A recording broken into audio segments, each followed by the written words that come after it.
Good morning. Here I come, ready or not. Here they come, ready or not.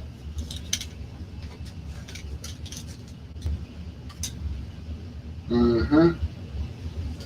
Uh, we'll see if anybody steps in and joins. The title was Village, or not a village, not a town, a village. Good morning, Great Lakes. I saw you had a question for me. I saw you had something you wanted me to talk about.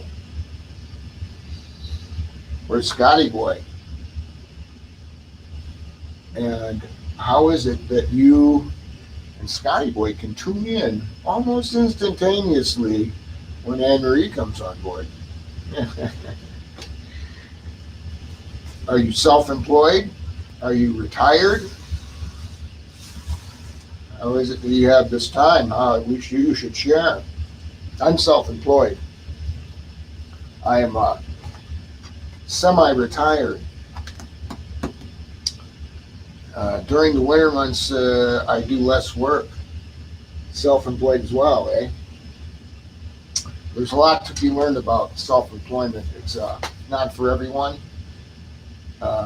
You work hard. The title was not a town, a village. I live in a village. I live near a village.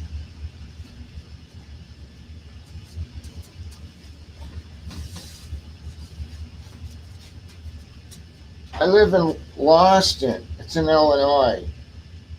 Lawston is in the township of Hope. Many of the things that go on in Illinois, probably Indiana, Ohio, a lot of the naming conventions are all have to do with the Native American Indian. You're 2 hours from me. Oh, cool. I'm going to use my talent here. You're along the Red Arrow Highway, on the side of the lake to the Michigan side, perhaps, or Indiana, Michigan side. We'll see if I'm right. What comes out of a village? I also stated. I had prepared a bunch of things, and I'm just going to go on the fly. Yep. If I pulled out the map, I could probably point to you, but then they'd know where you're at. You said you'd bring the firewood. We had that fire, and we had that talk. I'm calculating if we have the party I want, we'll need 3 semi-trucks full, 3 flatbeds. Can you handle that? I like to have a big party. I want to have a lot of little fires. And a lot of little fires we can walk around and meet a bunch of people and share our experiences. The village.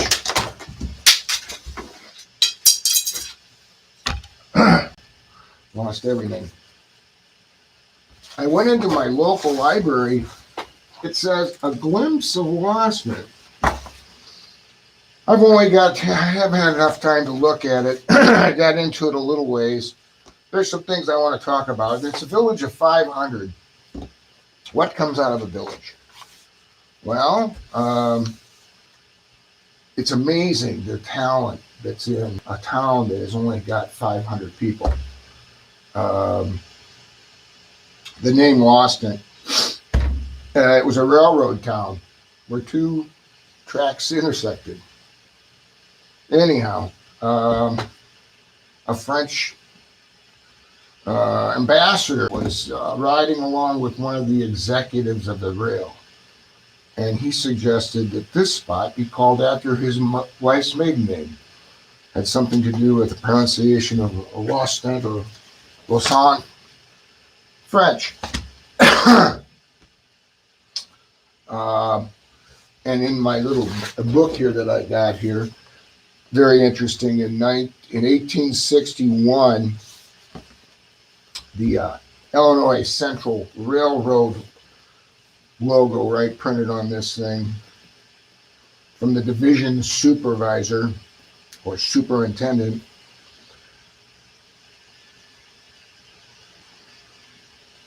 of Chicago, Illinois, the Postmaster General is established.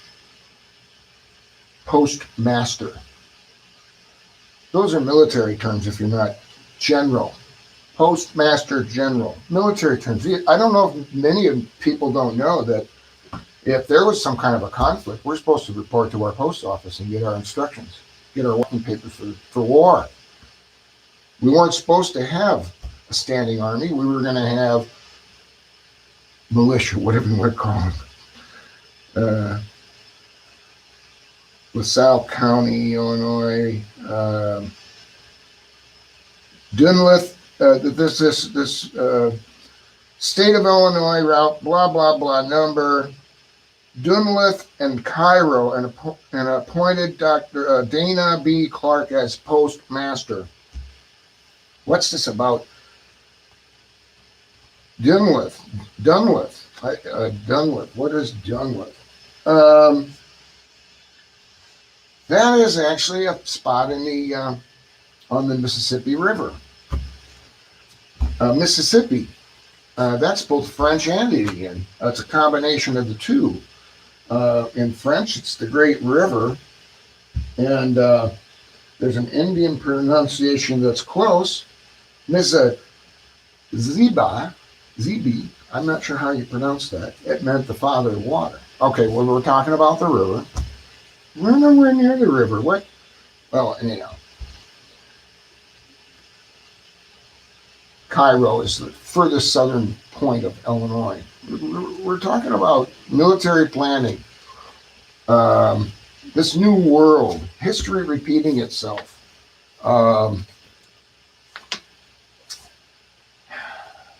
That there have been plans laid for centuries that this was going to become a great a world power. Who planned it? It was planned from the get-go when we came over here, and everything was structured to make us a great weapon. That's what the U.S. became. It became a superpower. And that meant economic power, and that meant military power. And we rattled the chains.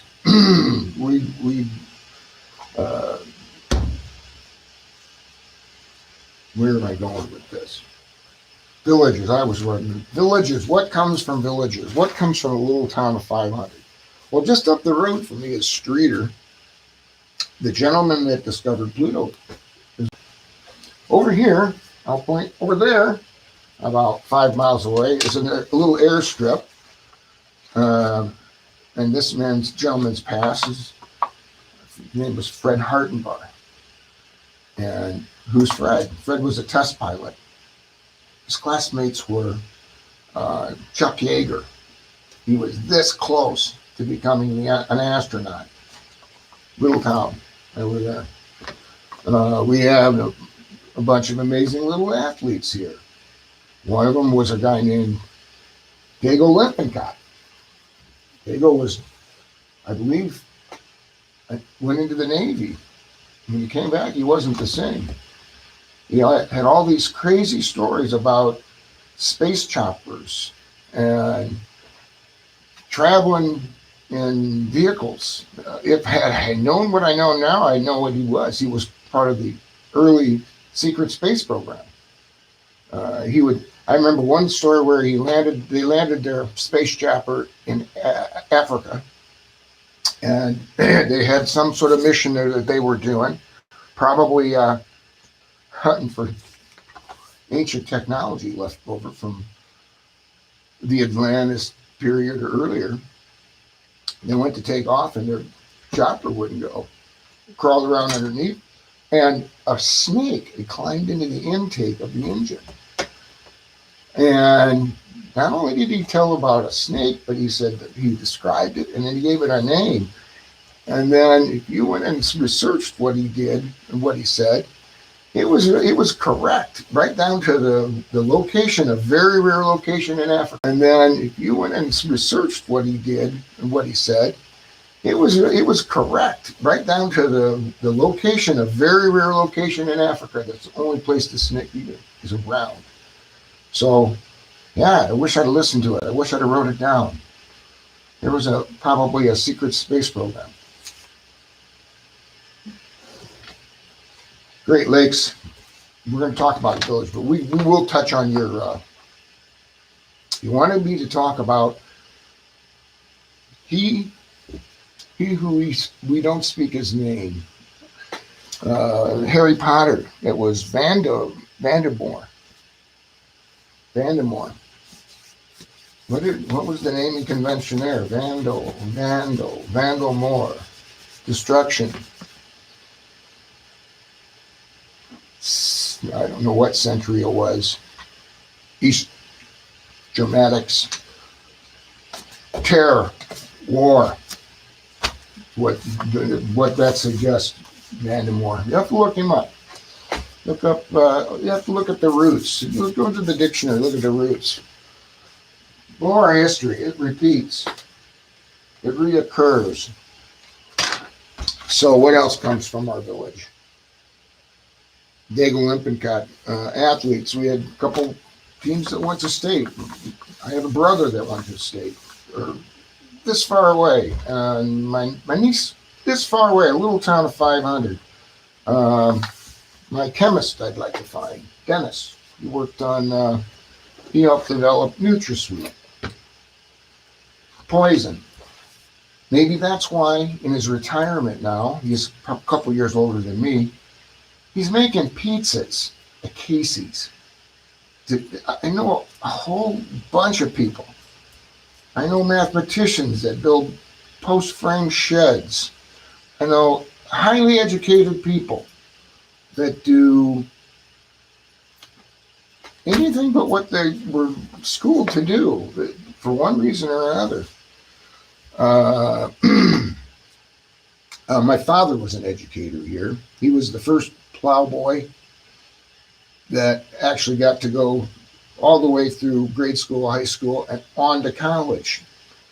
I believe his brothers only went to grade school. They weren't intelligent. I'm getting sidetracked a little bit. I'm a fourth generation. Jerome Peter would be my grandfather. His father was Gunther. Gunther died as I will die. He died of dropsy. What's dropsy? Well, he was out in the field one day and he dropped dead. I had a seer in Germany tell me that. Didn't say when. Should ask what I'd be wearing. Oh well, I don't need to know. I'm not worried about it. I'm not concerned. Yeah, I've repaired fences. I use tools that possibly Gunther used. So it's like, what comes from a small town? A work ethic. You get up before dark. I didn't live on the farm. My dad was the teacher, remember? But I worked with people in the area. You get up at dark. Self-employed, remember Great Lakes? Get up at dark. Wait for it to get light, have your breakfast, go out and work. If there's a lot of work, you work till dark. If not, you break at 5 or 6 and have your dinner and social, whatever. You learn this work ethic. What's that work ethic do?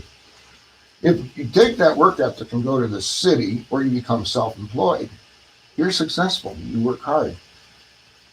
You know that there's jobs that have to be done. You have to be self-motivated. Not everybody's cut out for self-employment. Everybody should be self-employed, though. No one should work for anybody else. Unless in that work they're serving others and they're doing it as a charity or they're doing something they love and they share that and trade, whatever. We're building a new water tower. I'm going to meet with librarians and the library board members. I'm going to try to get Lawston in big print and Hope right underneath it. The town is dying. There's empty houses. They're falling down. There's buildings falling down. Everybody had to move to the city for work. But now there's no work in the city. Where am I going with this? What? I don't even remember. The amazing things that got my sister-in-law's a computer programmer. Went to a little school up the street, 2-year college. I went there too. 5 members of my family went to that little college. My dad taught there. Anyhow, got an associate's degree. Great work ethic. Went to Bell Labs, like the dream story. Associate's degree. Accomplish. Many accomplishments. Put her in the same offices with the doctors, with the people with their masters.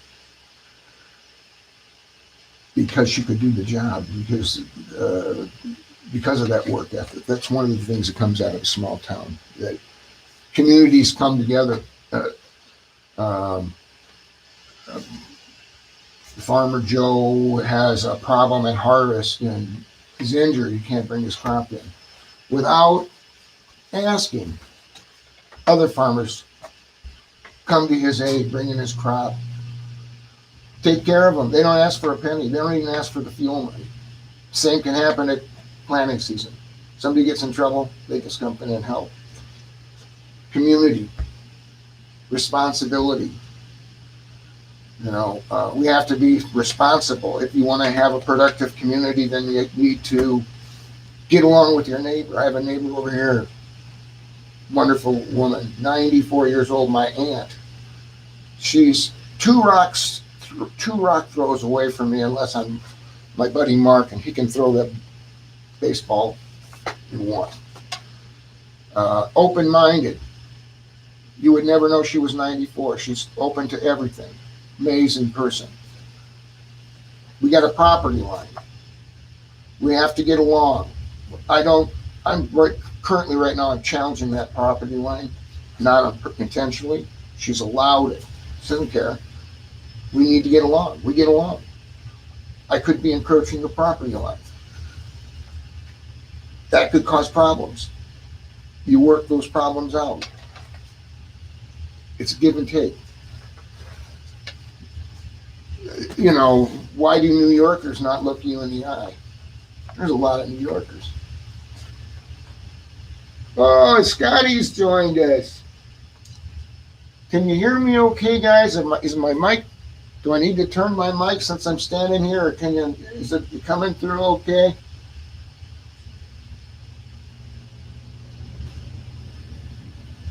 So, in this little pool, Dennis, the chemist, rhymes, had a brother David, mathematician, self-taught, took every math test he could take. What else? Who else is in here? This little town. I had a few people I wanted to talk about. What's interesting about this is this was the prairie. This was Indian country before this. That there weren't trees here because it was prairie, and there was fires regularly caused by either the Indians or lightning. I'm sure it's typically the lightning. 9-foot grass. They said when it was a windy day and you could get to a place where you could see it, it looked like an ocean twisting and turning. I'm sure it was amazing. 9 feet. I can reach about 7. 2 foot from the top. You couldn't see. Okay. I think what comes from a village. What doesn't come from a village? Maybe we should talk about that.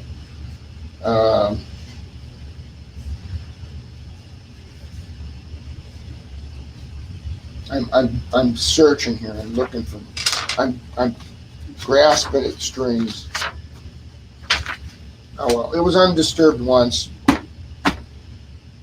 Okay, now we'll talk about. Oh, good. Thank you, Scotty.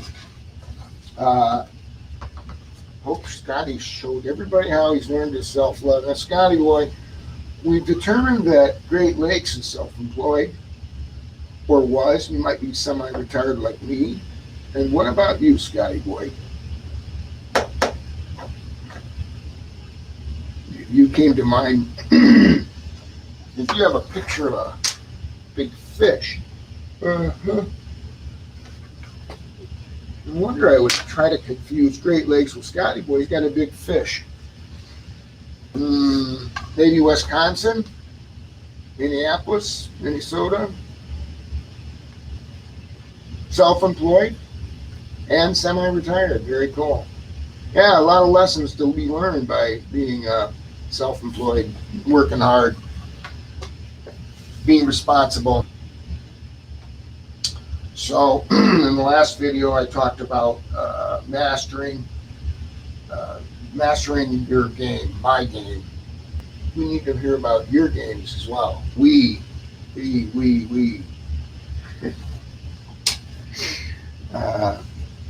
The first game was to how to survive being in a family. I was the middle child. You have to compete with the older and the younger.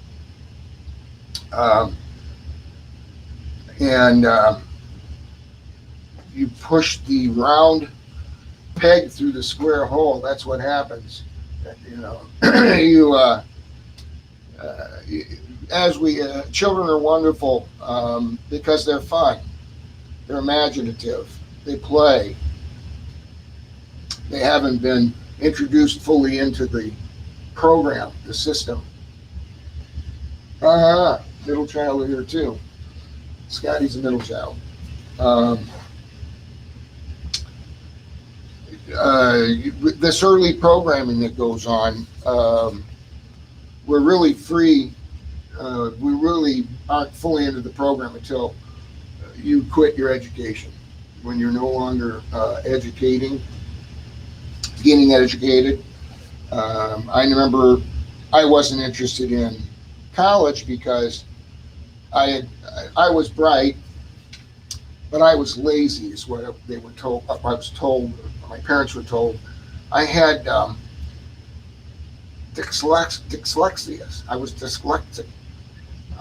Terrible. Couldn't read. Reading aloud was humbling, humiliating. It made it very difficult. Wow. Scotty left at 8th grade? Wow, you've got a story to tell, brother. And you were completely successful. So were my uncles. They all went to 8th grade, and that was it. I'm guessing that Scotty's got a few years. I mean, I just turned 60. It's just the two of us. Others will watch. Maybe they'll gain something from it. So we finished our educations. Scotty in 8th grade, me at the high school level, and I was going to light the world on fire. 43, Great Lakes. 50, Scotty. Wow, a couple of youngsters. Damn. I mean, you have your lessons, though. You can share wisdom, I know. You're successful. So we finished school. I was going to light the world on fire, man. I was going to go out there and make some money and do some things. Oh, what a reality I ran into. But back then, there was jobs. There were work. I could lose a job on Friday and have one on Monday. They just weren't great jobs. And that would have been 76. Probably some of the greatest years in America were in the late 60s, early 70s. You could really, there were a lot of opportunities and money wasn't bad. But another transitions. So my point of the village and what comes from it, there's an amazing pool of talented people. I don't consider myself one. I have to prove something. There's something I need to prove. Other than being an idiot or a fool. Don't consider myself either. We talked about the Mississippi Indian naming convention. Naming conventions, pattern recognitions. That's part of my gift.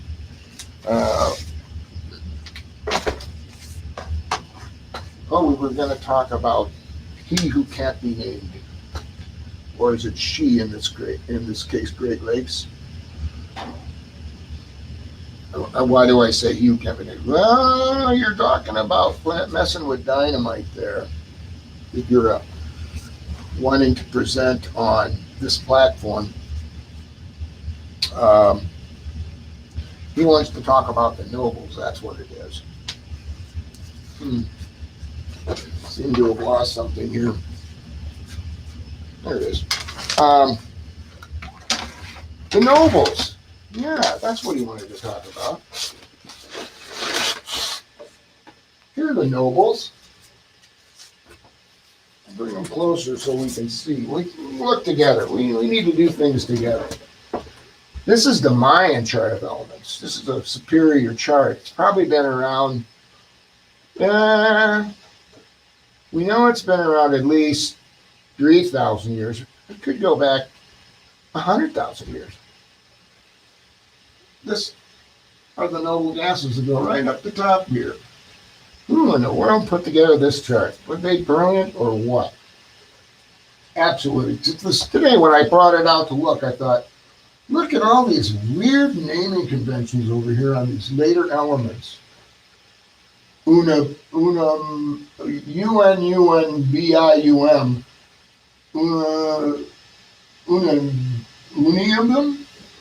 unatrium, quadium, pentium. Well, it didn't take long to look. 12, bi, tri. You see there's a naming convention here. Quad, pen, 5, x, 6, sep, 7, 8, octan. What's cool about this chart is, and the brilliance, the genius, the reality that some of these elements here can easily be combined with the ones on the other side. It has to do with the 4. I told you, we'll talk about science sometimes. That's up straight right in the same color. Yeah. All these in the same color. Helium, neon, argon, krypton, xenon, radon, uba, octum, whatever. But anyhow, let's see, where was I at? Has to do with the 4. The chart has to do with the 4 pillars set before time. 4 pillars set before time. Before matter. Prior to matter, there were 4 pillars that were needed. North, south, east, and west. It's a long story. Yeah, this is still hanging out. Oh, we were talking about the nobles. We were talking about what we can't talk about. The nobles. These elements. So, if you guys didn't know, why do they call them noble? That's because they will not easily mix with anything else on this chart. Now, I know something about this that I don't think other people know, but why they don't mix? Well, there's not a valence bond available. Well, there's something going on. We haven't talked about magnetism and search mode. We'll talk about that at some point in time. But the nobles, I use that because they don't bond well. They need nothing. They don't want anything. That's the nobles. They have a lot. They do. And they don't give it up.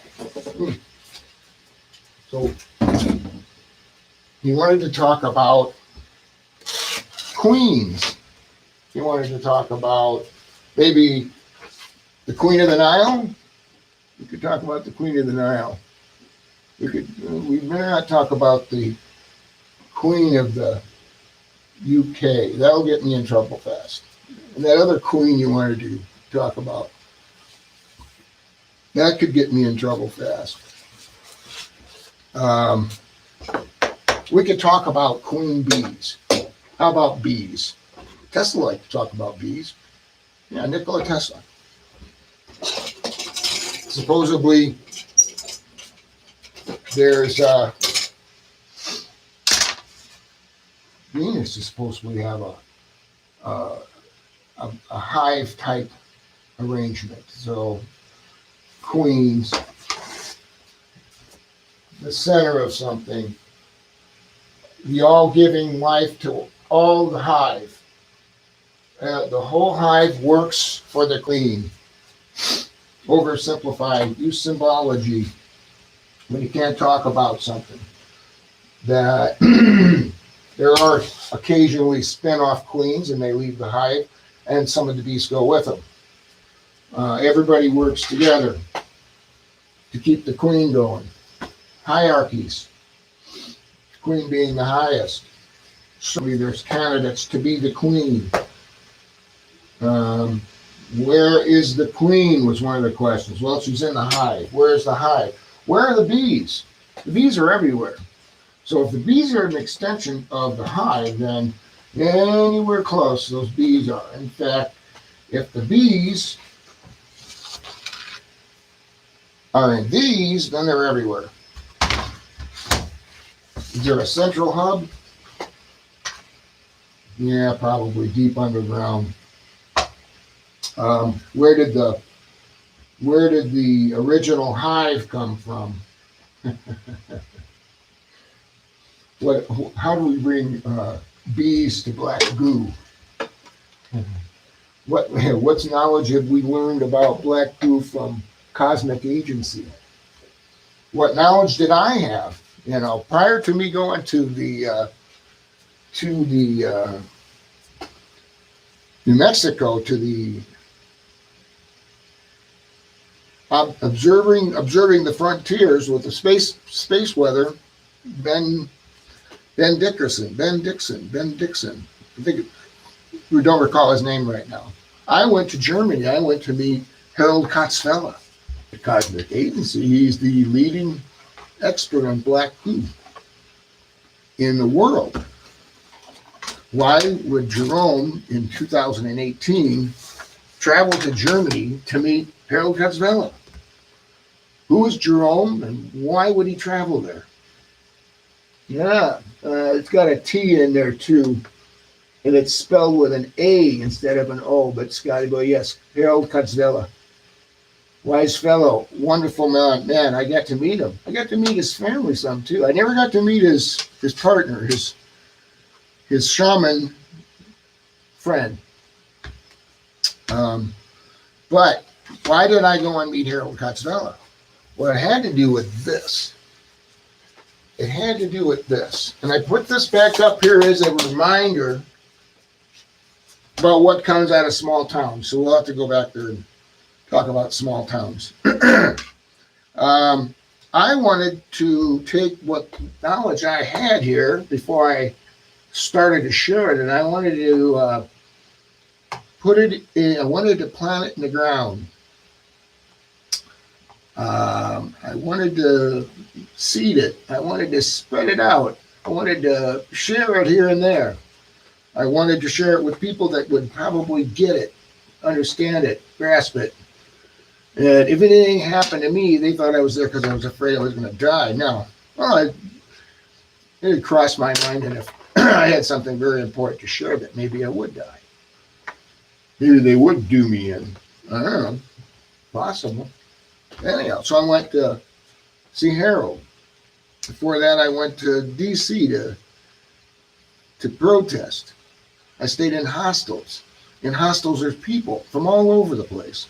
Oh, they come into the United States and stay. They do this in Europe. We don't do it here. We don't travel, the Americans. We're bad about that. We don't get abroad. So I'd take a little pack with me when I go.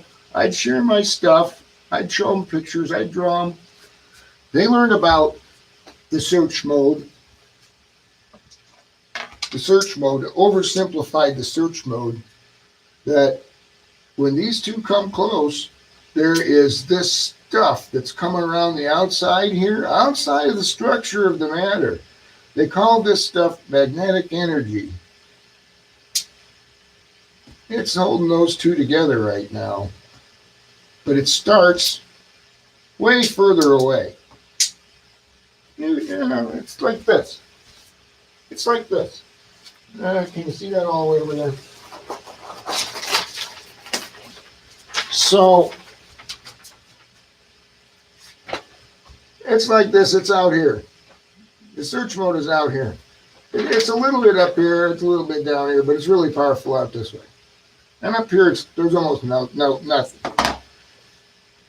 The stuff that extends out here, is it matter? Is it matter? It's outside of the matter. My hand goes through it. I don't know. When old men get old, they forget what they've told and what they haven't. So I might have already talked about that. Is it matter? Is it antimatter? Harold Kutzfellow, black goo. I wasn't even interested in black goo at that time. I'd already figured out what black goo was. Oh, I only figured out part of it. I figured out the material part of it. That black goo is in the Ormus family, a portion of it. It's a liquid crystal. I didn't know it had intelligence. How did we get talking about Harold and black goo? And we were talking about queens. We were talking about where they're located at and how. Black Ormus, matter that's half of it's in material form and half of it's in a state of matter that would be considered light. This football shape we see here, the Escapiscus. You looked at Ormus, the smallest is two atoms that come together. You would see the Ormus structure. You would see it. You would see that Vesicopiscus, football shape. Gold in Ormus state is 50% lighter. It becomes superconductive, but it's not a really useful superconductor. It's not like you can make wires out of it and save us energy. Came after Tiamat. Tiamat, that was later named Marduk after the transitional naming conventions of Enlil and the generations that followed. That's not what the Cosmic Agency said. They said that the Earth manufactures its own. Oil isn't a byproduct of rotting vegetation and dinosaur goo, that it's actually formed. What I think, in fact, what's unknown to us is that all of everything that's here is alchemized. Alchemy, the planets create elements. They don't come from this. Gold didn't come from the stars, from a supernova. It's formed here. It's formed here through alchemy. That things can be, plants alchemize. Plants make elements. Plants manufacture what they need. They take some from the soil and they convert it through alchemy. What is alchemy? Alchemy is taking two elements and creating more complex elements. Gold, for instance, is a complex chain before it's gold. A complex chain of methane and a whole bunch of other carbons. And that when they get in just the right condition, they convert and they turn from this complex, nearly, think of it as pond scum, maybe sewage, if you will. You convert into gold, they turn into an iron, to a metal, to a crystalline form. Everything's a crystal. So yeah, oil is formed by the earth. Cosmic Agency says it's formed at deep pressure, deep within the ocean and deep within the ground under high pressure and just the right magnetic alignment with possibly a whole bunch of planets moving around, creating different magnetic fields. The Earth, our moon, and the sun combined. And what was going on with the pyramids? The pyramids. We had all these calendars and rituals on certain dates. What were those about? Those were about alignments of planets, the moon, the earth, and the sun. And there were greater and lesser rituals that they were too special a year, probably very important. Maybe they could do amazing things on those dates. We don't know. We don't have a lot of the history. It's gone. Yes, okay. Yes, there's the origins of your black or your honeybee queen. Honeybee. Yeah, that's probably the origins. How long has it been here then? 10 to 12,000 years probably.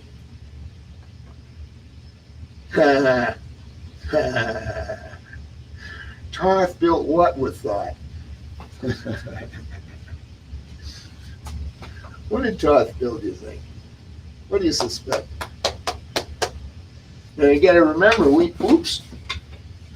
have to remember that, we could be doing this on Zoom now that Anne Marie's set up. We just need to go to annemarie.com, sign up as a patron, and join us.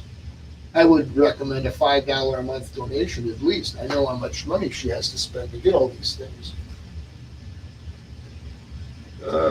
Great Lakes, 12,500 years old. What did Thoth build with thought? He built them with thought. What did he build? The black goo? The gold? I need to stretch my legs. Can they see that far away? Pyramids of Giza. Oh. Well, those pyramids, the insignificant stones of the pyramids are poured. Poured? They have this egg shape in them. If they weren't poured, they were using a technology that cannot. The same technology that can be used, probably the same technology that was used in an incident in New York, where there was a lot of destruction and there was not enough debris. There was a lot of ash. He built the pyramids of Giza.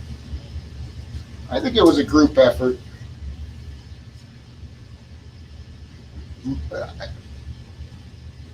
Anyhow, the same technology that can destroy, that same technology can be used to create. And that is one of the lessons here that I'm overemphasizing as much as I can, because we have to learn from our mistakes. That we repeat history. Ubermensch. Both of you guys know Anne Marie. Got to plug Anne Marie a little bit. Ubermensch. Uber, super, mensch, person, superman, superwoman. She's she has a bunch of wonderful lessons that she's going to tell us down the road. She needs to talk a little more about her life and how she got where she is today. For those that don't know Anne Marie Uber's work, she does metaphysical stuff. That is science. And I've had a family member laugh when I said I had a new friend that had wonderful talent, direct energy weapons. Yeah. Yeah. Should we talk about that around the fire? How they work? I haven't built one. I wouldn't really know, but I have an idea. Zeman. These are things that you would get at our Zoom meetings that you join us with Patreon. We have some talks that we don't do on YouTube. They're a little more relaxed, even though because they can be, because they're not potentially a giant honest. Oh my gosh, I've already gone 45 minutes. Not good. Better pick up the pace. Zeman effect.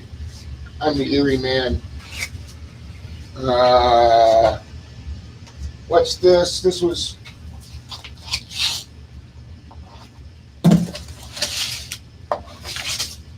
to remind me about Steve. Steve gave me this. Steve was my friend. I had a client. This guy rented, very wealthy client, very nice property, 2 acres, horses, barns. Steve gave me this. See, I did little things for Steve, and he wouldn't pay me in money because he was a wealthy man. He was a fired vice president for Kmart, Steve Ryman. Yeah, this was a gift. He'd usually pay me in vodka because back then I drank. He'd always buy me a special bottle of vodka. See, he would ask me to do something around the apartment that wasn't on the list, and I'd do it. I didn't care. I liked him. We had some really fun conversations. Trying to think of the guy who did the Campbell soup can as art. Anybody help me there? Who was that artist? Steve's brother was gay, and he hung out with that famous artist, whatever his name. Now, these are small town people. That's why I brought it up. No, so Steve gave me this.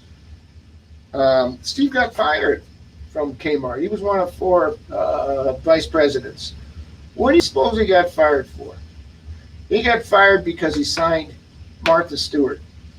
Who's Martha Stewart? Maybe you know who Martha Stewart is. I have her number. I could call her. We could talk about it. I don't think she'd like that. Anyhow, he signed a contract with Martha Stewart. Kmart did well. Martha did even better. The rest of the board did not like the deal he cut, so he got fired. People that have money are odd like that. I've made friends with a bunch of fairly wealthy people. When I say fairly wealthy, they're worth maybe 2 million to 10 million. I've never known anybody that's been worth 100 million, for instance. Well, maybe I came across it, but I've never. I don't know how much money he had. He had Picasso's though. Anyhow, point being, little town guy, hard worker, worked his butt off. Worked full time. Went to college. Started at the lowest level at Kmart, worked his way up to be vice president. Small town kid. Dad was a railroad guy. Moved around a lot to be promoted up. What comes from a small town? Presidents, vice presidents of Kmart. A lot of good things come out.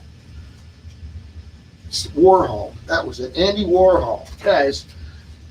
His brother was partnering up with Andy Warhol. He had paint by numbers for Andy Warhol's art, trying to make a little money.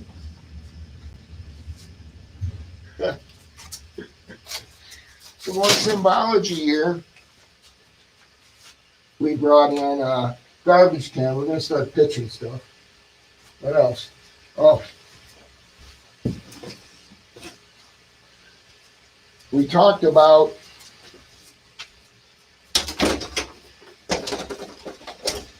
we talked about, when I say we, I say I mean I. Come closer, my friend. Can you see that?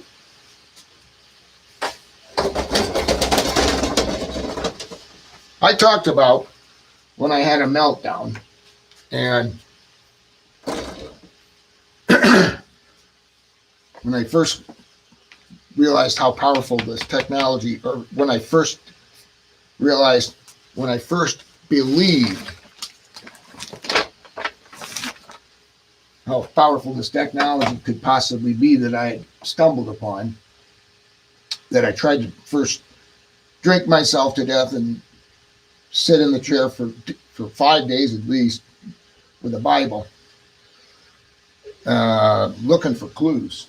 I didn't have a lot of trust in the Bible anyhow, but I knew there was some truth mixed with some lies. So trying to figure it out. What I figured out wasn't pretty, and I'm not going to admit to what I figured out just yet. But so at some point I recovered somewhat, and I did this 2-day ritual, a life review. I don't know if any of you had a life near-death experience. I was fortunate enough to have one when I was 5 or 6, I believe. We'll cover that more later. So I did this 2-day ritual of forgiveness. I did a life review. Went back to my farthest reaches of memory, and I tried to forgive others so I could forgive myself.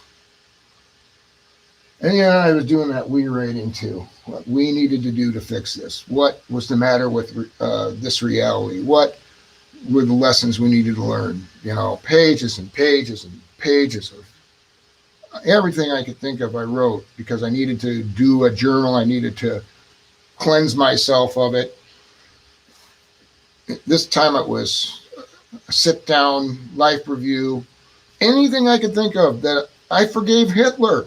If I had a big thing to to ask for forgiveness, I gave a big forgive.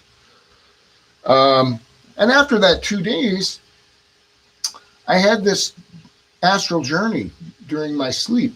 I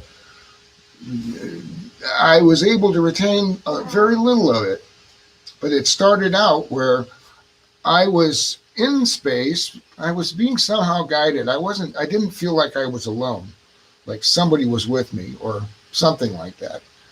But I thought I was coming up to a sun, a big sphere, a bright sphere. But as I got closer, I saw the whole thing, and I decided, at first I wasn't going to give it away, but I decided I would, that it was the entire sphere was constructed of smaller spheres that were hooked by equilateral triangles. They weren't really triangles there, I don't believe. And I wasn't paying attention to that sphere. I was just in awe. So, but anyhow, I come to the sphere, this great light, and I come in to these smaller spheres, and I don't know if I entered any of these spheres or if I was just observing them. And I thought at the time, what a stupid question. I asked a question about the manipulation of time and time travel. I thought, Howard, you get this opportunity, why would you ask such a stupid question? Well, maybe it wasn't so stupid. Maybe that was why I was brought there, or maybe that's why I brought myself there. All right. All these communications were without words. This was all telepathy. It was all thought. And there were no words. There were more like symbols. It was symbolic. It was symbolism. But anyhow, they told me that this is time, and that these are spheres of time that extend outward, and it just extended out into infinity. So, and then I said, well, if we travel to this time and we alter it, we manipulate it, what happens to the line going this way? Well, they told me it was mended, but it wouldn't just mend in this direction, it would mend right back. It would mend in either direction, that each of these spheres that touch, if anything was altered, it would be mended. Shadow work, yeah, it was. I didn't know it was that, but yes, Great Lake says shadow work. Sounds like shadow work, yeah. some truth mixed with mostly lies. Yeah, the Bible. Edited, strongly edited. So wanted to share that with you. I'll let you do your own interpretation of what, if you give that any great thought, knowing that all time exists now. Otherwise, many of the metaphysical things that we can do about looking at the past and looking at the future. I had an interesting thought.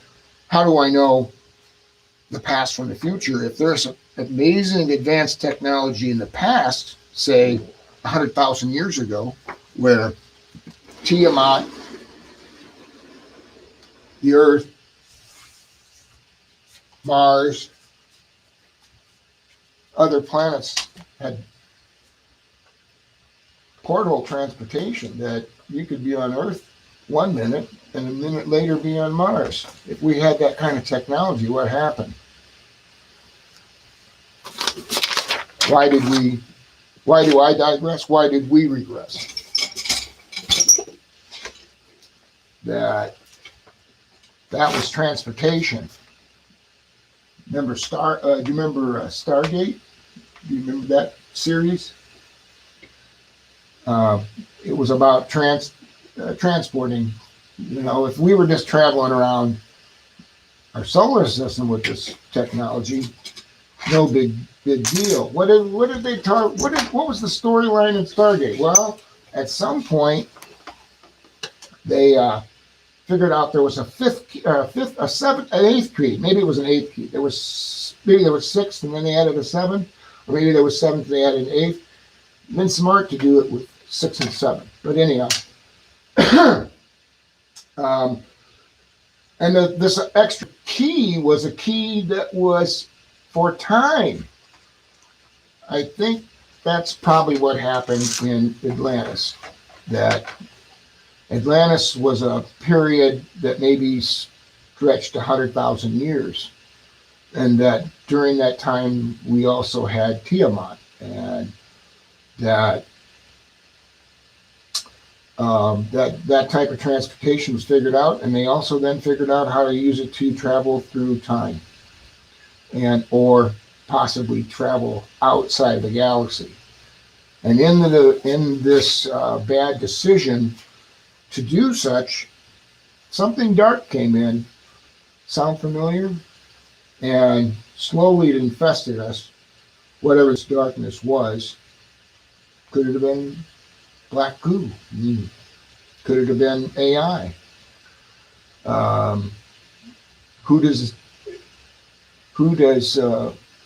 Who works with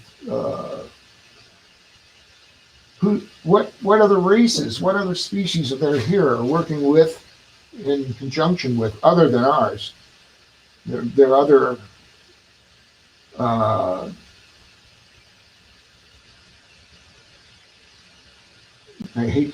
don't want to use extraterrestrial is what I'm looking for.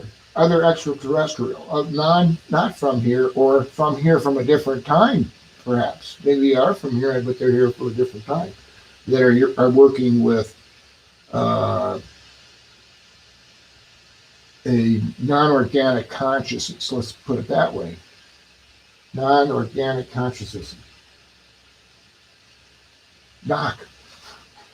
Working with knock. Maybe that's where our trouble started. But what I'm learning from the history of the Indians and from the history that I'm studying is that we forget. We forget who we are. We are willingly forget, or we purposely forget. Yeah, that door's box. I've opened a box. I've got another. That's more symbolic. I got my box over there now too. Happens to be empty. There's a garbage can. I'm gonna start pitching shit. Oh, use that word.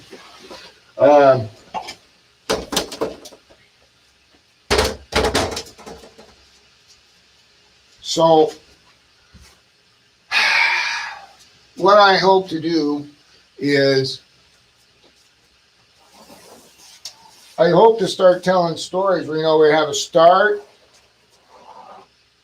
a middle, and an N. But as as we edit all of these pictures together, as we take all this symbology and put it together, and as I will accidentally misspeak, and give away things, that I could reveal that right there. What did I say it was? You remember? It's a two-dimensional symbolic representation of a three-dimensional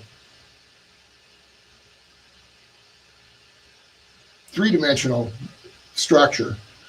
That this three-dimensional structure needs to be put into motion to get it. So if we could do that, we would see the planets moving around, and depending on what I wanted to depict in this three-dimensional motion that is fractal in nature, that just by talking about this, that I could reveal what I need to reveal without revealing, to say without saying. Draco reptilians, yep, they work with them. Does the story ever really end? No. That's called infinite. We can't comprehend that. Will my story end? Yes, it will. Anne Marie tells me I have 11 months to get the healing zone put together. I don't know what that means. They ran out of time? I don't know. I don't think she knew. It just came to her. So things just come to me. Do they come to you too, Scotty? Do they come to you, Great Lakes? And Scotty, don't be intimidated by me. You know, there's no reason to be. Well, let's see. I'm after 12. I've gone too long. It's been fun, guys. Find your happy moment. Peter Pan thing. Find your magic fairy dust. Find what makes you happy and do it. Create. Have you done your 3 acts of kindness? Automatically just saw something, had to fix it. Help someone because they needed help. Have a good day, you guys. We will do it again, but not real soon. I've got a lot to get done here. Thank you all.